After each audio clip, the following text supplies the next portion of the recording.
Alright, muri yeZimbabwe kusangana kwatiri kuita zvakare ipo pano paZimu News update apo patinode kupa first hand update anonga ari kuitika munyika yedu yeZimbabwe. So kana uri mutsi wasabve pano usina kusubscribe, kulike nekushare. So muzuva ranhasi ndofunga tiri kuona zvinhu zvinoda kumira zvakanaka. Tiri kuona ma-war veteran, ma-retired generals, ma-civil servants, ma-senior civil servants varamba vachienderera mberi nenhau yekubloka constitutional amendment bill number 3 irida kuextenda term yapresident Emmerson Mnangagwa kuti inge chisvika muna 2030. Tiri kuona press statement yavanyora muzuva ranhasi. Tiri kuona pakanyorwa kunzi 2 June yabva yasainwa na sort of like retired Henry Muchena, air marshal retired Henry Muchena ndo vasaina tsamba iyoyo. So tiri kuona zvinhu zvinomira zvakanaka. Tiri kuona kuti ma-war veteran aya sekusanangura kwavari kuita vari kuti vakamboita meeting na president Emmerson Mnangagwa but havana kupedza kuzotaura zvido zvavo. Vakabva vangokatwa nenhau yekuopposa constitutional amendment ya bill number 3 sezvo zvetiri kuona kuti ma-court challenges haasati apera, so haringa amendwe kuine ma-court challenges akati wandei muri yeZimbabwe. So zvinhu zvinomira zvakanaka. So tiri kuona kuti bill iri rinoda kubenefita vanhu vari kungodya mubato reZanu PF chete, harisi kubenefita macitizen, harisi kubenefita ani zvekutoti dai wanga uri pachokwadi chaipo muri yeZimbabwe wengoita sezvakaita president Robert Mugabe 2013 akangoenda kuvanhu ana akangotaura akangodidwa zvakangopasiswa zvakangoita mune zvakanaka. So tiri kuona kuti zvavari kuita vari kuda kungosidelina side rewanhu then woenderera mberi nezvavanonga vari kuita zvinhu zvisiri kudiwa neruzhinji rwenyika yeZimbabwe. So tira kuti tiwerenge tese zviri panapa muri yeZimbabwe munyatse kunzwisisa kuti chii chiri kumboitika uye chii chiri kutora nzvimbo muno munyika yeZimbabwe. Sezvo tiri kuziva kuti zvinhu zvinomira zvakanaka. Mune makakatanwa pakati pavice president Constantino Chiwenga, ana general Rugije, ana Andile Musanyatwe, ana George Charamba na president Emmerson Mnangagwa nevamwe vanhu vakasiyana-siyana vari pakudhonzerana. So tiri kuona pana pakanyorwa kunzi a group of retired Zimbabwean military generals and former senior civil servants has published accused President Emmerson Mnangagwa of being the principal architect and the beneficiary of constitutional amendment bill number 3.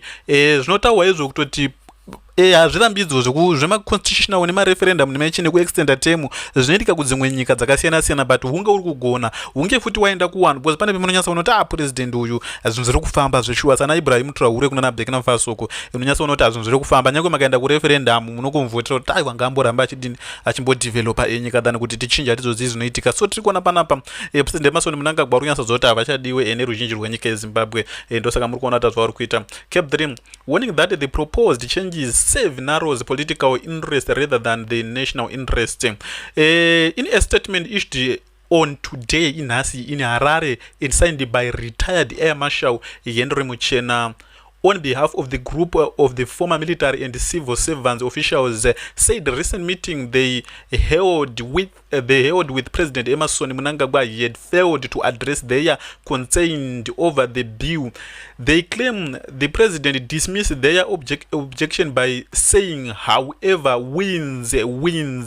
A response they said reflected concepting for constitutional concern raised by citizen and party members. Ndo mashoko mamirira akaita muri yeZimbabwe zvinhu hazvina kumira zvakanaka. So tikona pana pakanyorwa kunzi the group of retired is core of the national referendum.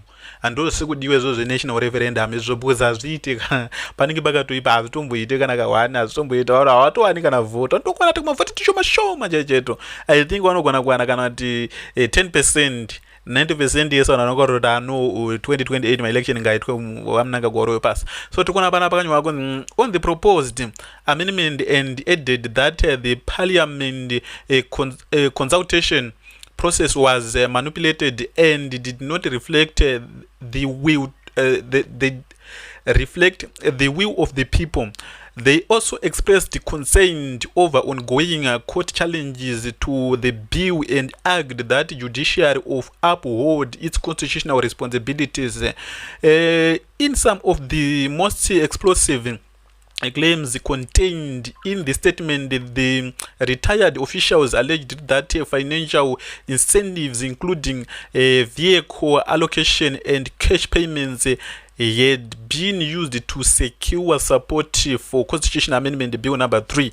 Tiri kuona panapa ndozvitoripo zvezvezve kutoti ana kusupply kuri mota wakuru wemachechi bhozi vari kusupply kune mainfluencers wanyazozototi bhozi especially kumapostal ndosaka muri kuona kana kuti wasi kunyanya kubatika kumapentecost hausi kunyanya kubatika though vari kuzongotowana namagaya amaZANU-PF nana uyu maZANU-PF but hausi kunyanya kubatika kumapentecost because mapentecost akanyanya kuwandira matauni so vanhu vematauni vakavhurika vavanza kunana Mwazha kunana ZCC kunana mapostori madzibaba vanhu vekumamisha vayo kutoti mukuru wacho akangoti panapa pasangano pangu ndira kuti munge muchiita zvakadai so vanobva vatedzera zvinhu izvozvo havana sei kana kuti asei tiri kuona kuti vanhu aya vanga vasina kuoma musoro so ndo zviri kuitika panapa.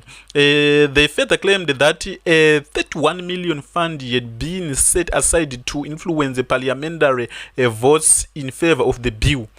Saka muri kuona mhuri yeZimbabwe saka munoti angadyika sei nyange pale because MP umwe naumwe anogononzi 40,000 anakaramba kuvhota ndiani kuvhotera but kuti unge uchipa munhu nyika yese kana 1000 cheche zvinonetsa mhuri yeZimbabwe hazvitomboite hakuna munhu anokwanisa nyange kunzi kuchengeta kana kuti sort of like gweru yese hakuna munhu anozvikwanisa zvinhu zviya hakutomborina but parliament muna mukuona vanhu about 350 or 200 and something unokwanisa kuvaconvinsa ne31 million inotokwana zvinhu zvichitofamba zvakanaka so tiri kuona panapa tira kuti tiwerenge tese itenderere mberi nenhauwa dzedu tione kuti chichiri kuitika.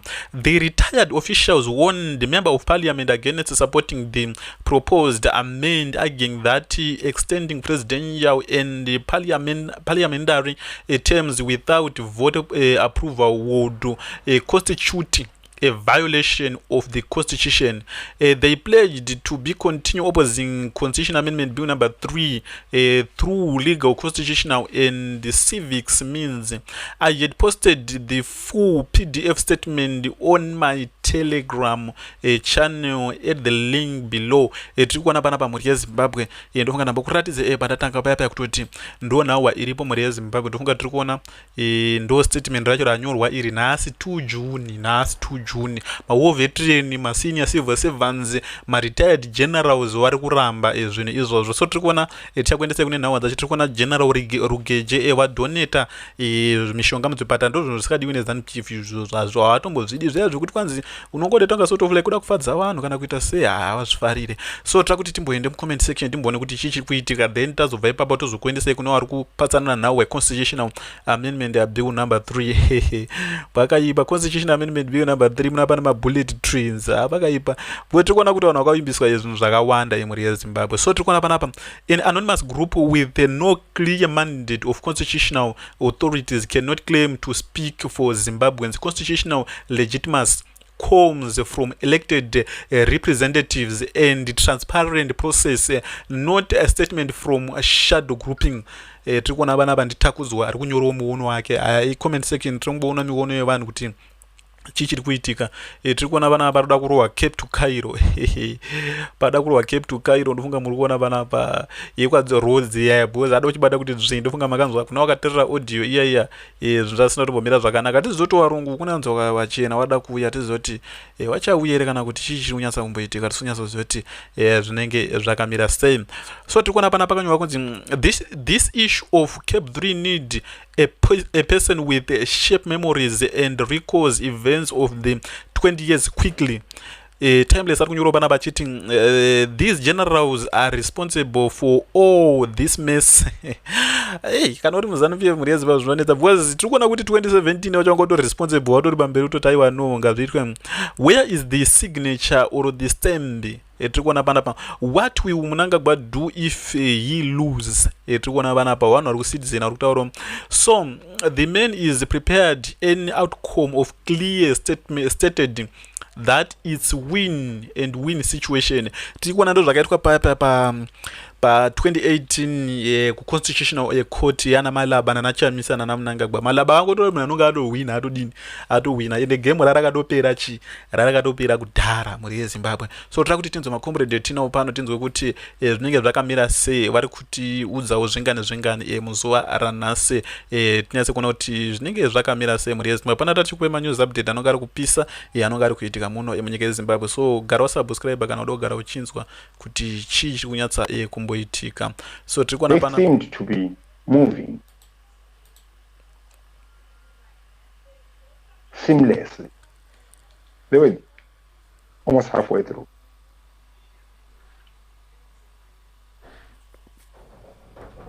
We were not understanding what was the problem. Then with other one of our guys ended up seeing what the problem was, then came up with a solution. Turned around and went to our CEO and said,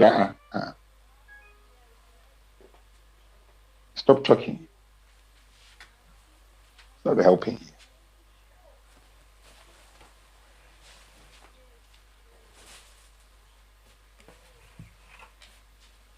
Pulled up one of the receptionists. Yeah. This lady that has been in the company for a very long time and seemed to just understand it. And said, Beth, you now are the one that turns around and shouts out. Special awareness, amazing. Calls, just brilliant. 2 steps to the left. Small steps.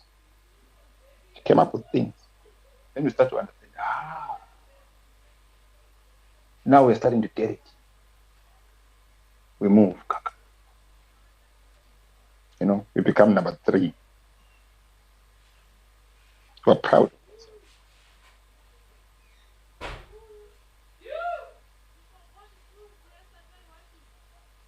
We learned something.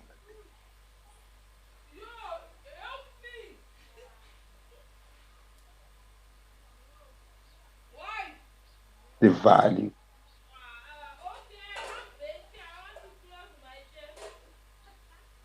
of everyone.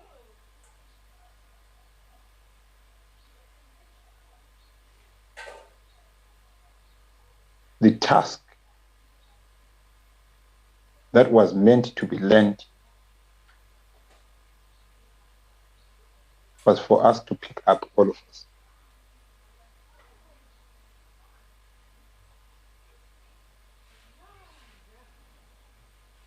And move.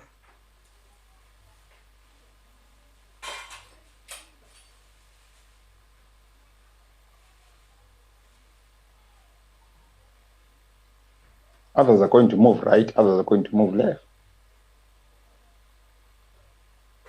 Others are going to move inwards, others are going to move outward.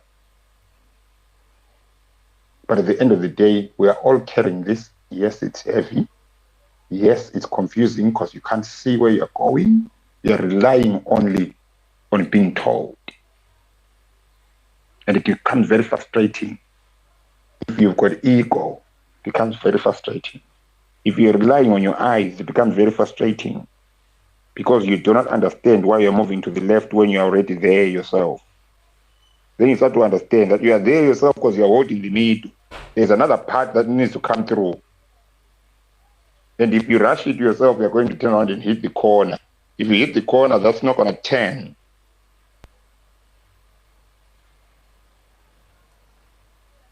You have turned, but the other thing is not turning.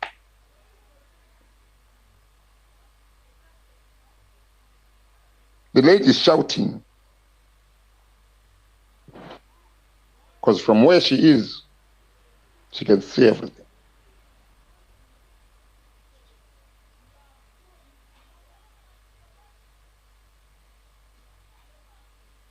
That is what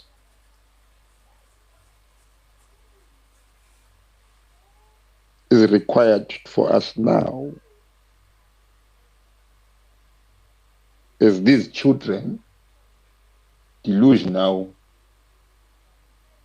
that we have been propaganded that we are children. Yet now we're starting to understand that we are not. We have to move like adults. But for us to do that, we all need to carry before we become anything else.